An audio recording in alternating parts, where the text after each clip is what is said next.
Okay, so like the t-shirt says, I'm not insane, just mostly. So I work for Red Hat. I spend most of my time working on XFS and VFS level stuff, mostly in the upstream kernels. What I'm going to be talking about today is the developments that's been made in XFS Scalability, mostly to do with metadata, because that's been the traditional weak point of XFS. We all know that it scales to massive amounts of data, but if you can't create that data really fast, lots of files and so on, then it doesn't really help you all that much. That's where metadata scalability comes in. Once we've gone through that, we're going to talk about what's going to happen in the next couple of years in terms of XFS development and scalability there. And really the challenge for scalability these days is reliability, and it's not performance. We fixed the performance problems. So, go back to LCA 2007 and Val Aurora, when she was describing when do you use XFS. If you have lots or large, use XFS. There's a problem with that though. We have metadata performance problems. This is what we're going to talk about. What are they? How do we solve them?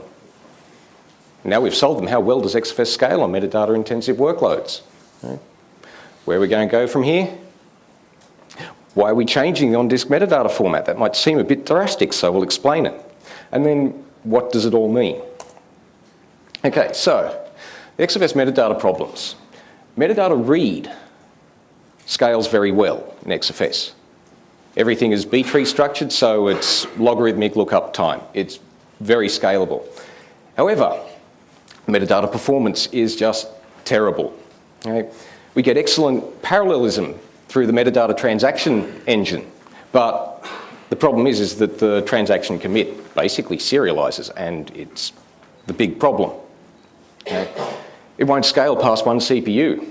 Generally, that's because of the limitations in the I/O level, not that there's a lock in the way. We'll get to that. Because the transaction throughput, the commit, is limited by the journal bandwidth. We're writing so much information, so much metadata into the journal that will basically max out the bandwidth of any disk subsystem that you have. And that's not with data, that's with just the journal. A further problem is that metadata writeback causes I/O storms. We're modifying so much metadata and it's spread all over the disk. We then end up with random writeback patterns. 4K writeback here and then over there, and we seek the disks to death. So even if we were to fix the journal bandwidth problem, we've still then got the problem of metadata writeback being the limitation. And then of course with XFS, there's lots of locks to deal with.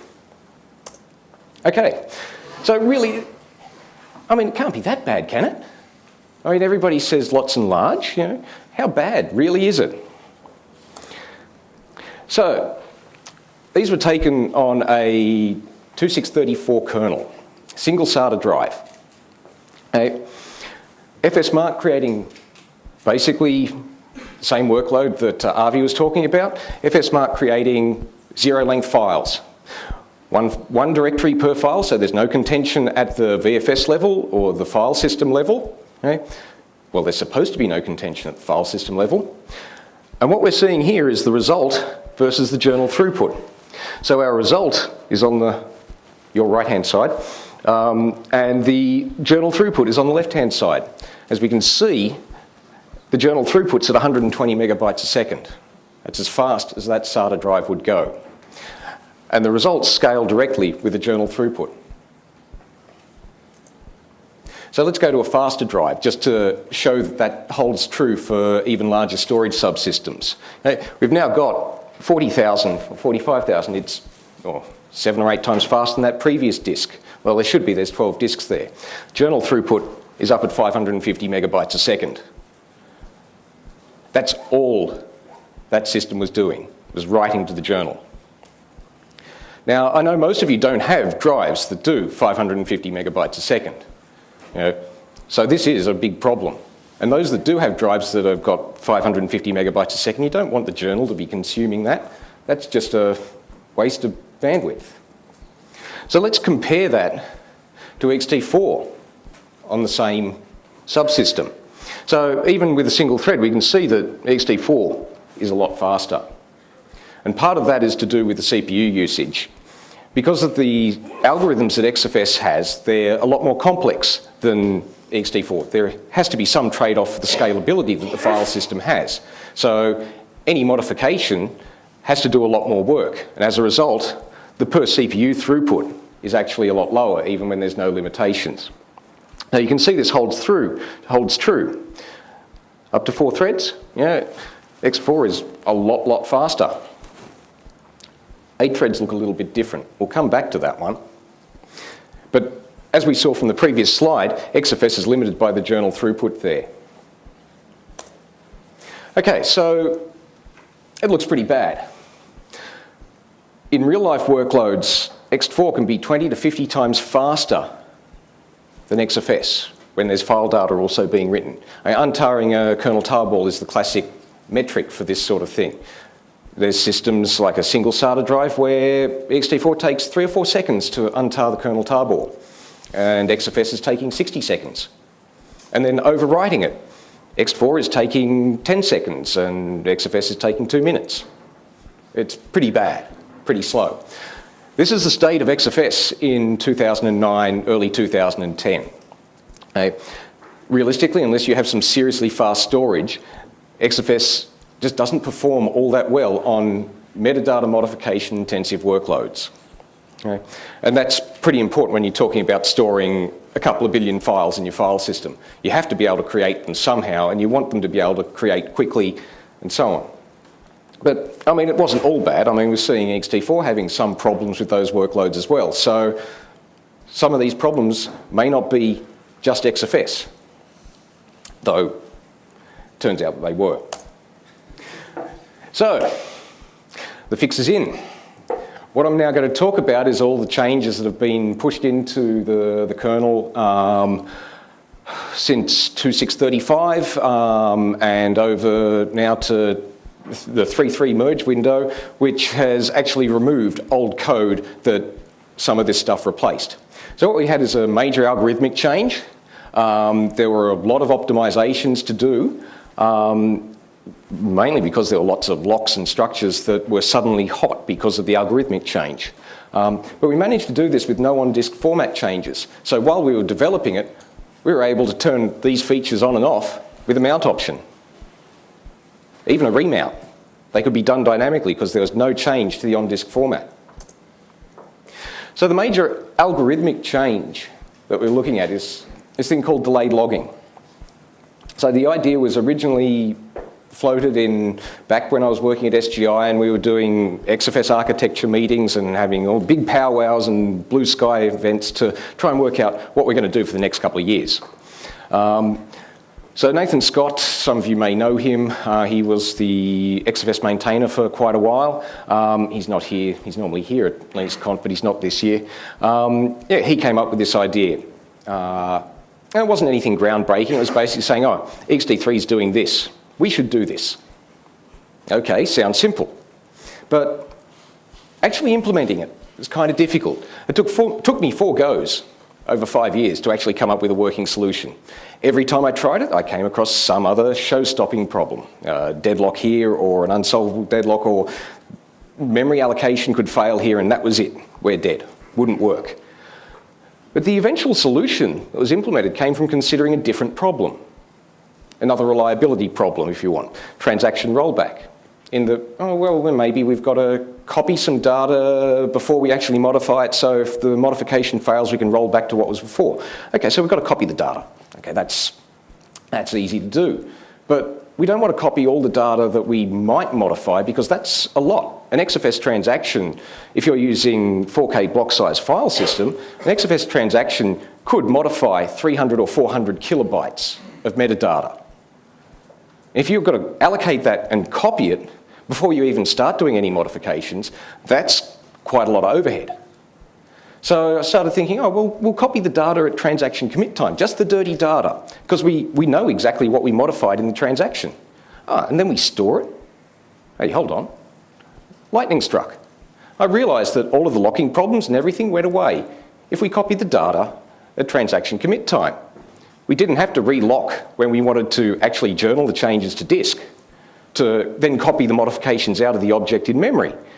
So all of a sudden, We've got a solution to this problem we've been trying to work out how to solve for 5 years. And basically, it comes down to aggregating transaction commits in memory. So, if we're aggregating the transaction commits in memory, then, well, there's a problem there, isn't there? You crash, you know. Well, they're not on disk. That's exactly it. So sometime we've got to checkpoint them. Checkpoints were basically a new transaction type. We add transaction types every so often. It's just a new hash define. We already had all the structures on disk to handle it, and suddenly we've now got this transaction with all the aggregated transaction commits that might have 100,000 changes in it. But the thing is, those 100,000 changes are 100,000 unique changes. What we were doing previously is that every time we change an object, say a directory block, you create a file, you've got to write a new entry into the directory block. Okay, we write that modification down into the journal. Okay, we create another entry in the directory. We write that modification down into the journal. It's the same block. But because the journal hasn't gone to disk yet, we have to relog the other changes that are in memory so that we know that all of those changes that we've been aggregating get to disk in the one change, in the one transaction. So as we keep modifying the directory block, we start logging it again and again and again and again, and the amount we log increases. So in a single journal buffer, we might relog a directory block 5 or 6 times, and then we've run out of space and we've got to write it to disk. This is how we end up with writing 550 megabytes of data to disk, or sorry, metadata to disk in the journal. What delayed logging does is it just keeps copying them into an in-memory buffer, and they don't get written to disk. And later on, when we've got enough space, you know, we've used enough space, or you know, we're running out of space in the journal, or somebody does an F-sync, we take everything in memory and then write that into the journal. Oh, excuse me. We write it once, not every time it's modified. And the result is what we're aiming for, an order of magnitude reduction in journal throughput. Suddenly that 550 megabytes a second of journal throughput is down around 30. And we're going twice as fast because we can do a whole lot more because we're not I/O bound. The best part about it is it uses known algorithms. We're basically stealing a technique that ext3 has used for years. We know it works. We don't have to do any sort of formal mathematical proofs for some new magic journaling technique because we have experience with it and we know it just works. If you want to know more about it, it's all documented in the kernel. Funny that, we document our designs. Novel idea. In 3.3, this is the only journaling method that's supported. In 2.6.39, it became the default. But in 3.3, we've removed the old code. So this improvement has actually had a net effect of reducing the amount of code in XFS. It goes a lot faster, the code is a lot simpler, and you know, we've got something for nothing, really. So there was a bunch of other improvements at the same time. Because we were doing delayed logging, everything else went faster. We're no longer bottlenecked on the journal. So for every transaction, we have to do a log space reservation so that we know that the whole thing will fit into the log when we go to commit it. We have to do that before we start the transaction. And then, of course, when we finish the transaction, because we haven't used all that space, we have to return it to the free space pool. So we've got to do 2 modifications to a log space reservation structure for every transaction. Now we're doing a couple of 100,000 transactions a second. That means that that becomes a very hot path when you've got a single global lock for the file system to protect those values. So that had to be fixed. That now is a nice and complex atomic compare and exchange loop that tries again when things go wrong. Oh, and it does still have a global lock on it in the slow path when there's things waiting and there's not enough space. So it kind of is complex. Too complex to explain here, except for the fact that I'll point out that the change in the algorithm exposed an 18-year-old bug in the XFS code. Yeah, almost as old as Linux is itself. So that was then solved. Now, I mentioned I/O storms earlier on with the metadata write-back. XFS had 3 methods of writing back metadata. It could do it synchronously, which it still can do. It could do it asynchronously, so you just fire it off and keep doing what you were doing. And then it had another method called delayed write, where it just put it on a queue and said, in 30 seconds time, write it out. And a background daemon would come along and do that. The problem we were having is that now that we've got so much metadata in memory that is dirty, when it comes to doing async write-back, we were just splattering stuff all over the disk. Oh, look, we've got a buffer to write it.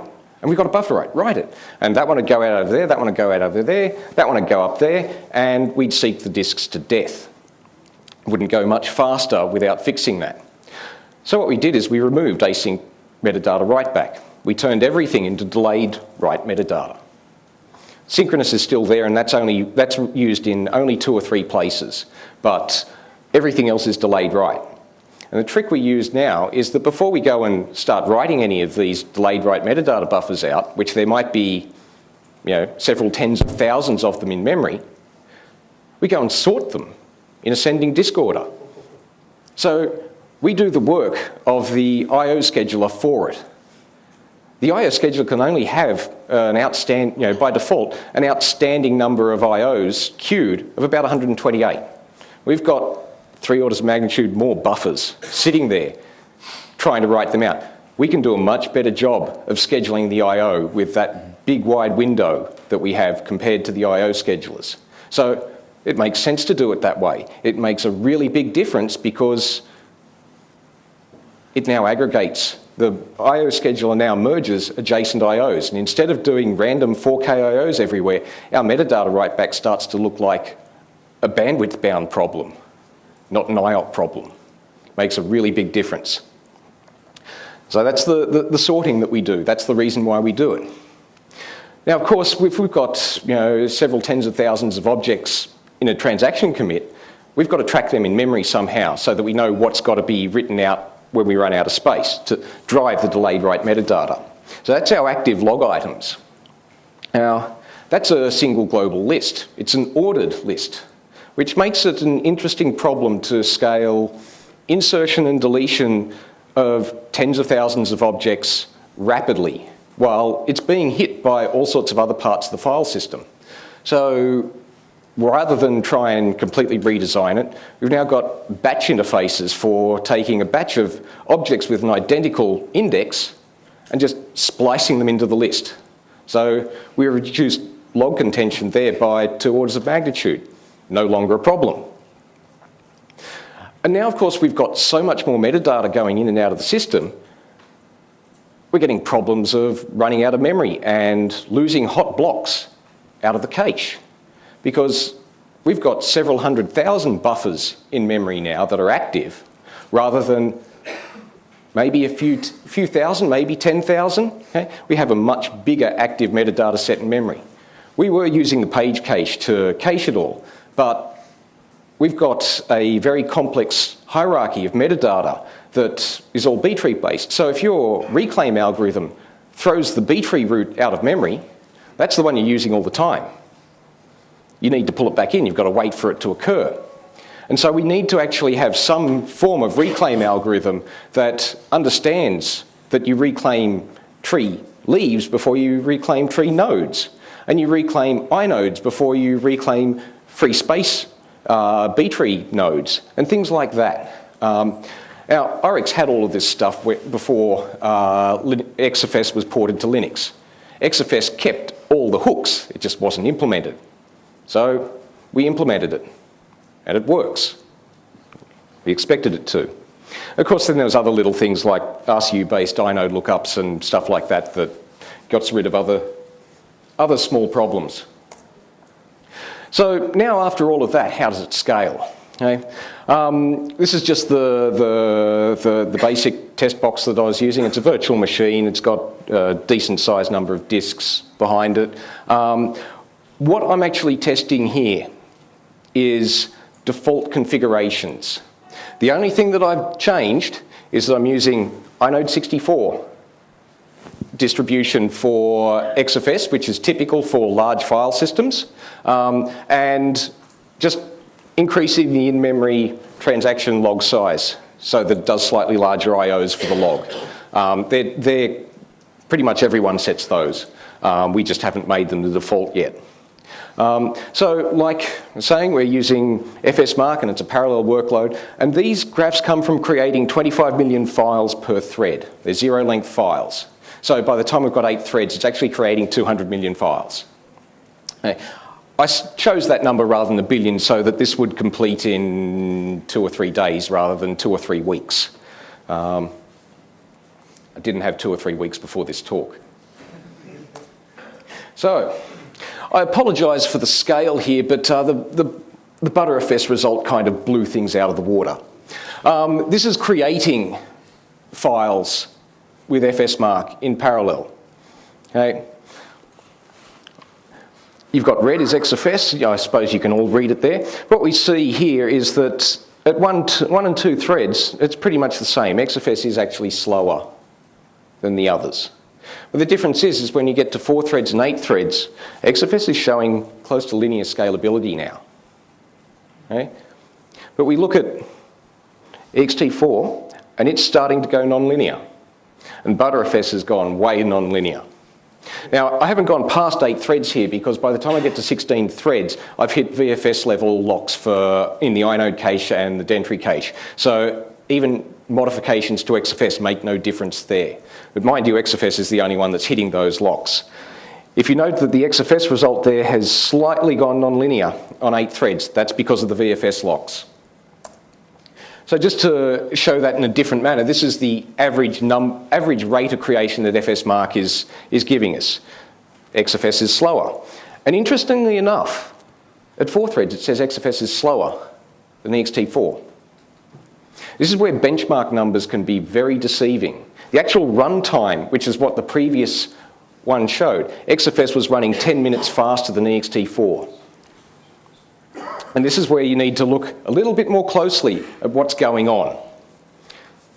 This is a scatter plot of the individual results for each step of the FSMark test. XFS has a very, very nice level grouping, consistent performance across those 200 million files.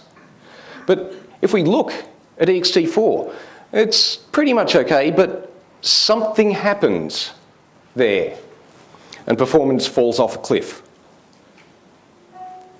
What happens? I've got no idea. I can't work it out. The I/O patterns don't change, but it falls in a hole. ButterFS, well, it's nice and fast early on, isn't it? But it's on a exponentially decreasing curve.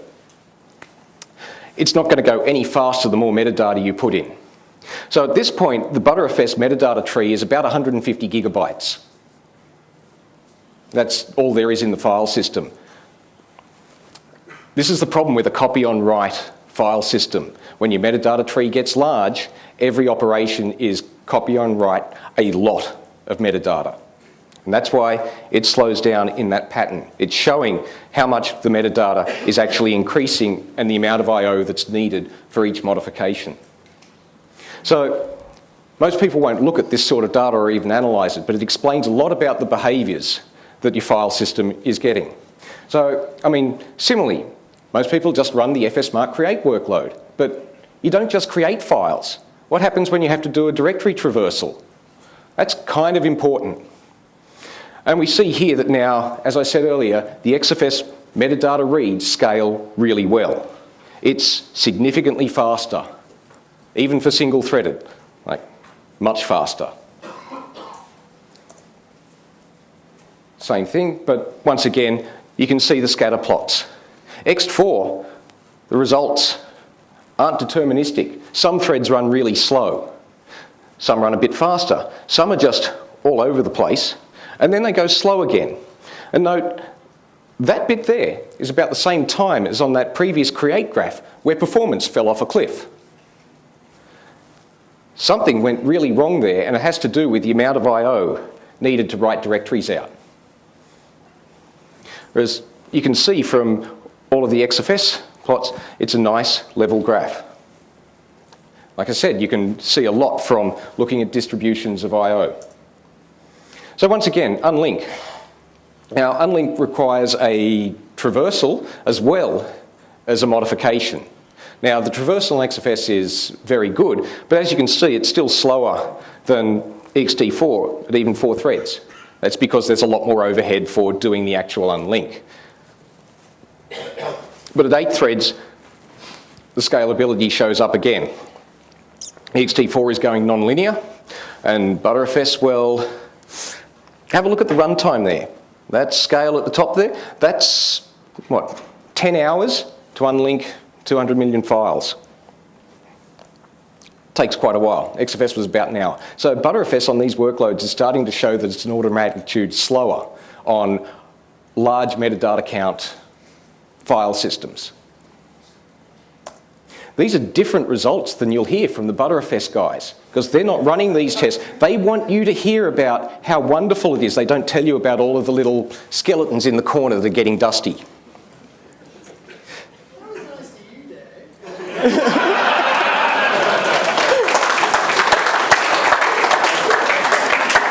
I did warn you I might say some controversial things.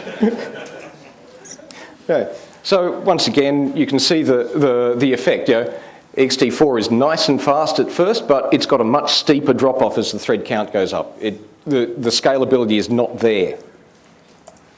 Okay. Now, it's interesting because at 8 threads on the unlink, you see XFS doing the same thing. It's all over the place as well. I can fix that with a makeFS option.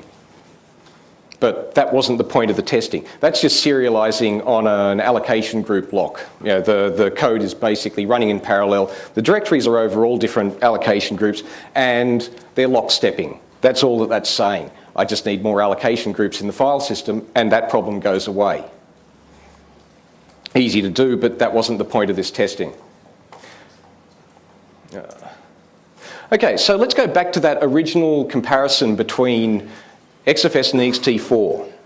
So what we've got is the old XFS logging method, the new one, and ext4, and one extra piece of data, the number of IOPS required to get that performance.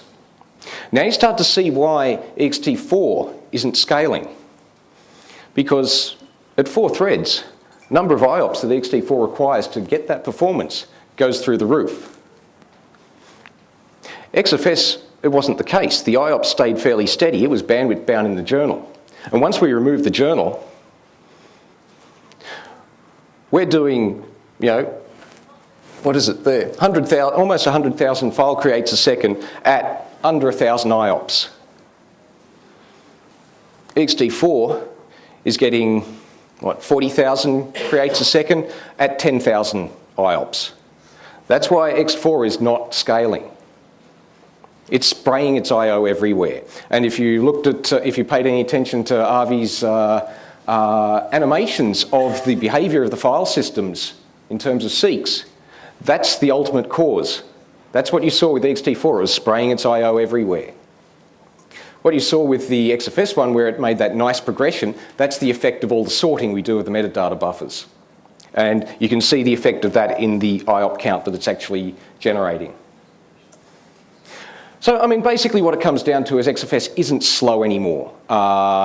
Directory and inode lookup operations are faster and scale better than ext4 and Btrfs. The Btrfs modification rate is actually limited by the metadata write-back during transaction reservation. Chris tried to fix it a bit while I was talking to him on IRC last week when I was reporting the bug that was causing Btrfs not to complete these tests. He couldn't find it easily. There's a lot of work to do to optimize the write-back. Basically, Btrfs is I/O bound, just like ext4. I'm not sure why that is. Copy on write is supposed to reduce the number of IOPS, but it's not. Okay, so in XFS land, we're all nice and happy, just like a puppy with a great big stick. Things are working and looking good. Oh, pardon? It's a bigger puppy. Yes. So let's just quickly pass through another look at metadata scalability. Free space indexing and allocation. We know XFS excels at this. Other file systems, well, yeah, not so much. Now, these tests are very quick and limited to 16 terabyte files because ext4 doesn't support files larger than 16 terabyte. They need another on-disk format change for that. Oh, did I put a number there for XFS? Allocating a 15.95 terabyte file on Btrfs and ext4, yeah, you're up above 350 seconds. Let me change the scale for you. Let's go logarithmic.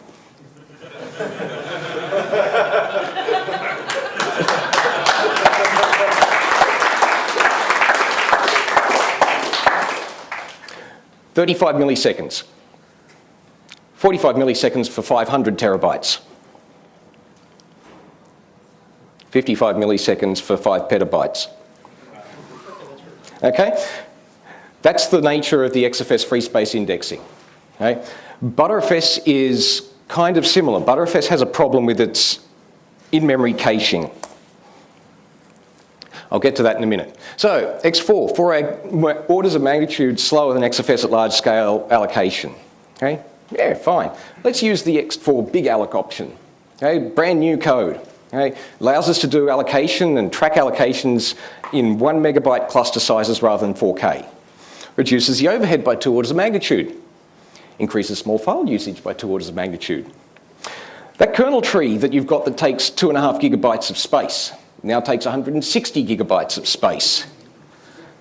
Oh, and it's incompatible with other ext4 options like not using the FlexBG option or the new online resize code. And it's not particularly well tested either. In fact, it introduces more complex configuration questions than it actually answers. Now you've got to know what your file system is going to be used for over its entire life, which most people don't know, before deciding to use this. And really what it comes down to is that this is an architectural deficiency of a 1980s era file system. Free space is indexed by bitmaps. And the index time, it scales linearly with the size of modification. It can't scale to arbitrarily large files and file systems. And in fact, that generally means that the 16 terabyte file size limit is probably sane. Btrfs? Well, given that the freeing is almost as fast as XFS, it doesn't have an architectural problem. It uses B-trees to index all this just like XFS does. It's CPU-bound walking its cache. It's not been designed to scale to this sort of level. That's just an algorithmic problem, and with that fixed, it will scale just as well as XFS. It's not a big problem. David, that's something Chris has actually got post 3.3 is the new free space caching stuff. Yeah, I haven't tested it yet, so I'll see how it goes. Yeah. I found this when modifying XFS tests to actually test large files, ext4 and Btrfs file systems, like we do with XFS. You just allocate a huge file to consume most of the space without actually having to write it. That's where this came from. Okay, so from here, what we're looking at is that metadata scalability is good and can be considered mostly a solved problem. Further improvements will come from VFS scalability work and validating this on high-end SSDs. Yeah. But realistically, that's not the future problem. Failure, resilience, and reliability is the scalability problem. Petabyte scale file systems can contain terabytes of metadata, and we need to be able to check and repair that.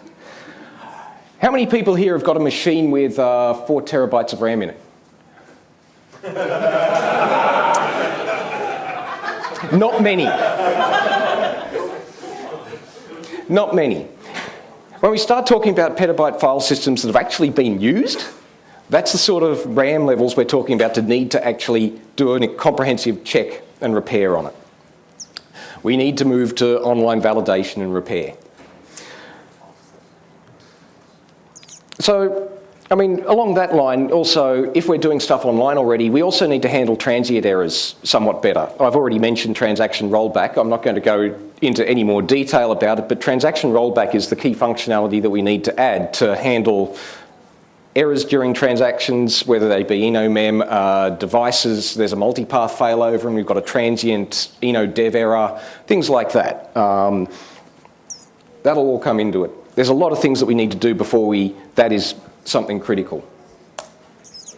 So realistically, robust failure detection is the most important aspect of the process.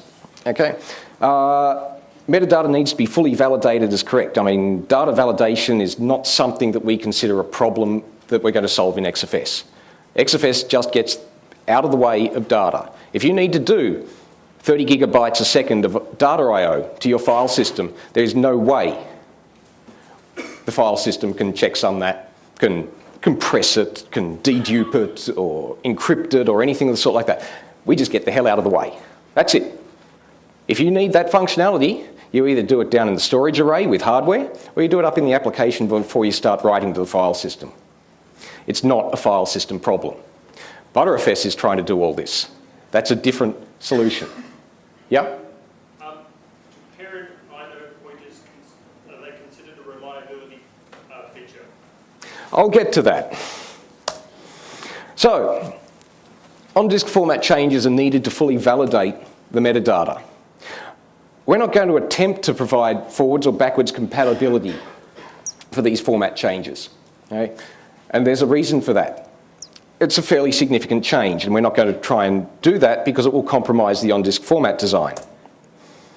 So, why is it a complex change? It's because CRCs are not sufficient by themselves to provide robust failure detection and recovery. And there's not enough free space in the XFS metadata structures to put everything we need in it. Okay? There's other functionality we want to provide as well, and that requires on-disk format changes, so we may as well do that at the same time. Well, it's a flag day, effectively. So, what do we need to do? Metadata needs to be self-describing. How many people here have had their storage array write data to the wrong disk? Oh, there's a couple. How did you detect that? That they know of, yeah. That they know of. That's extremely difficult to detect, and it's even harder to work out what went wrong. So if the metadata has all the information in it that it needs to identify what file system it came from, you can immediately identify when your metadata has gone to the wrong file system. We can also detect stale metadata. How many people host file system images on their file system? VM hosting, just about everyone here probably does that. So you've got metadata from some different file system in the empty space of your file system. What happens if you trip over that because somebody corrupted a block pointer and it points to this metadata? You get RazRFS. Yeah, you get cross-linked file systems. Just think about that for a second from a security point of view. Yeah. So we need to have enough information in the metadata to be able to detect these sorts of problems. And that's why we need to change the on-disk format. So, file system UEID gets stamped into every metadata block. We know which file system it came from. The block or inode number gets stamped into every block, so we know that it's in the correct location on disk. That's important too.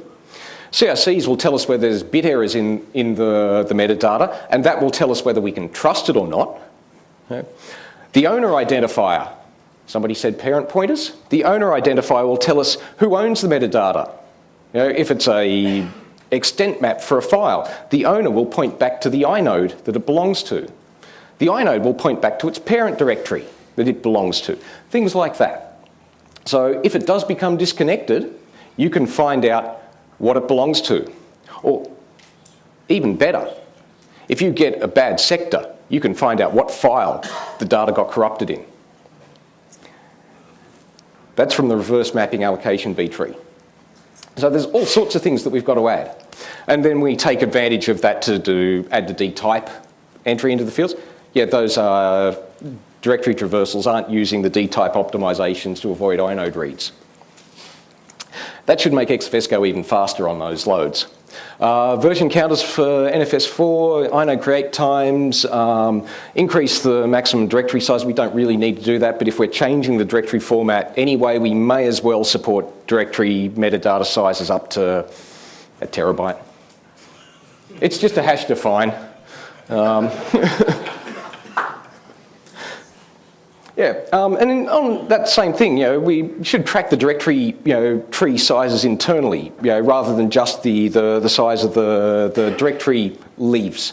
And doing that would then allow us to do speculative pre-allocation to reduce directory fragmentation. I mean, that sounds like a good idea when you've got terabytes of directory data. And that will then further speed up your directory traversals, because it's all contiguous and the reader head will just keep hitting contiguous blocks. Nice sequential I/O for your directories without having to do anything specific. And of course then, optimizations for, unlinked inodes to actually reduce the amount of overhead that we need to unlink an inode. That'll make that go faster as well. So, the thing is, these are all forward-looking changes. Not everything initially will be used. It's going to take us time to implement all of these things. But once they're on disk, we can take our time doing it. We don't have to provide scrubbing straight up. We need to make sure that what we're getting on disk is correct, and we can validate it and get the repair program to do it for us. Then we can add all the wonderful features that it enables. So like I said, what can we do with this? Proactive detection of file system corruption, the scrubbers, just like ButterFS is doing. Reverse mapping allows us to locate disconnected blocks, identify blocks containing corrupted, the storage just says this disk is corrupted or this sector is corrupted. We know where it came from. Individual metadata blocks can tell us their owner, which is important for repair. And the thing is, this can all be done online. And that allows us to start implementing an online repair, very similar to what ButterFS is actually now starting to do as well. So there's all sorts of things that we can get to once we've got the information on disk. So what does it all mean? What does it all mean? Okay, so from the XFS perspective, the historical weakness is gone, metadata performance. That now scales. It isn't limited by your disk bandwidth and whatnot. Effectively now, XFS is the best scaling and best performing metadata file system that we've got. We know that the user space utilities scale better than anything else. And XFS dump is even better now, and XFS restore, because they're multi-threaded. They'll scale to as many CPUs and tape drives you can throw at it now. The feature development is going to be focused on reliability, and we're making a no-compromise approach to the improvements. Basically, XFS is well placed to remain the large and lots go-to Linux file system. That's a good thing. So what does it mean from a ButterFS perspective? Well, it's clearly not yet optimized for file system with large amounts of metadata. Okay? If you have large amounts of metadata, it's not ready for production. It will work, but it will work slowly. Okay? But that's about what we expect for a file system that's still under heavy feature development and is not really fully stable yet. Some of these things will take some time to overcome. There's a lot of locking complexity in ButterFS that may not be a solvable problem. I hope it is, but it may not be. The reliability features are already well developed. 2 slides. And it's definitely capable of supporting the expected storage that we get in the next few years. So, X4 has metadata scalability issues. They're architectural deficiencies. It doesn't handle increasing concurrency gracefully, and it isn't the fastest mainstream file system for metadata-intensive workloads anymore.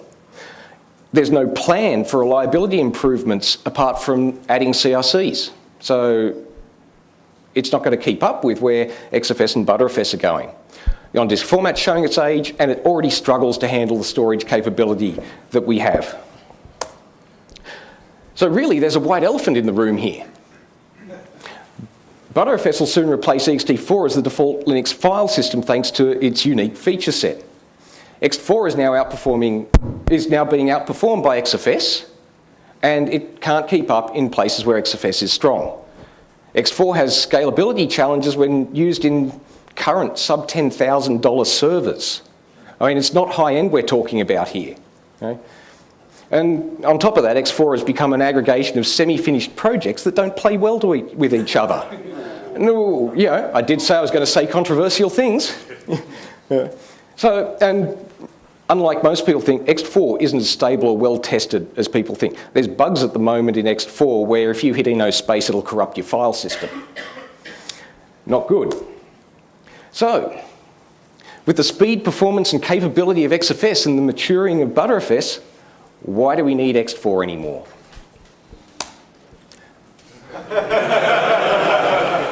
As it says, we have time for a couple of questions, and there's a hand right down the front here. Previously, XFS had performance problems. Now it doesn't. At which stage? At which point do we have to get? Which version of XFS do we need to use to get this good performance? How far back can we go? Upstream, I would suggest 3.0 stable kernels, or RHEL 6.2. Everything that I've talked about is in RHEL 6.2. Yeah. I wonder, what kind of encryption, like integrity, actual confidentiality mechanisms, integrity confidentiality mechanisms does XFS have? Like, let's say I have like a... That's an application problem. Well, okay, let me rephrase that question. If someone seizes my really well redundantly backed up set of data, how do you protect that with XFS? That's a storage array problem. It's not a file system problem. If you lose your USB disk and you have not encrypted it in the first place, then you lose. Well, sure, but... Or your application is not encrypting the data you care about, you lose. That's not something that we do in XFS. We do not transform the data at all. So if I use a DM, like a... De-encrypt? Yeah, and that's totally fine to work with it? Yeah. Have you benchmarked and to see how that impacts it, for example? De-encrypt is fine for USB drives. If you want anything better that like scales to gigabytes a second like the file system does, then you need seriously expensive hardware. De-encrypt produces no native write speeds if you use AES-NI. I run it on my laptop and I haven't noticed the speed difference. Yeah, I run de-encrypt and stuff like that on my laptop as well, and it's just fine. For that sort of thing, de-encrypt is what you want. For anything bigger, like you'd normally use XFS for in production, you need hardware to keep up with the rate that the file system punches data down to it. We can shrink ext3, ext4 offline. We can shrink online ButterFS. What about XFS? Why do you shrink file systems?